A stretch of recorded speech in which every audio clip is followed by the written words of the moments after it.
কথাচৰিত মতে এবাৰ কমতাপুৰ ৰাজ্যৰ ৰজা দুৰ্লভ নাৰায়ণ আৰু গৌড় দেশৰ ৰজা ধৰ্মনাৰায়ণৰ মাজত ঘোৰ যুদ্ধ হৈছিল। কিন্তু পাছত দুয়ো সন্ধি কৰি মিত্ৰ হ'ল।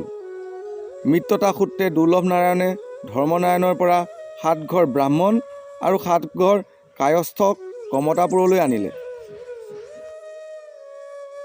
7 ঘৰ কায়স্থ মুখিয়ালৰ ভিতৰত এজন হ'ল চণ্ডীবৰ ভূঞা। কমতাৰাজ দুৰ্লভ নাৰায়ণে চণ্ডীবৰক শিৰোমণি ভূঞা পাতিলে। চণ্ডীবৰৰ এটি পুত্ৰ সন্তান হ'ল, তেওঁৰ নাম ৰাজধৰ। পিতৃ চণ্ডীবৰৰ মৃত্যুৰ পাছত ৰাজধৰো শিৰোমণি ভূঞা হ'ল।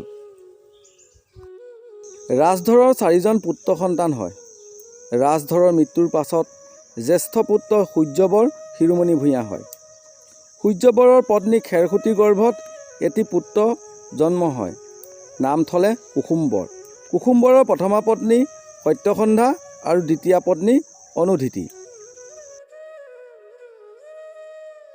সূৰ্যবৰৰ মৃত্যুৰ পাছত কুসুম্বৰ শিৰোমণি ভূঞা হ'ল।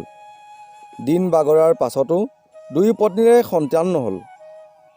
শেষত গোপেশ্বৰ সদাশিৱৰ কৃপাত সত্যসন্ধাৰ গৰ্ভত এটি পুত্ৰ সন্তান জন্ম হয়। শুভ ৰোহিণী নক্ষত্ৰত আহিন মাহৰ শুক্লা দশমী তিথিত সত্যসন্ধাৰ গৰ্ভৰ পৰা এটি অপৰূপ পুত্ৰ সন্তান জন্ম হয়।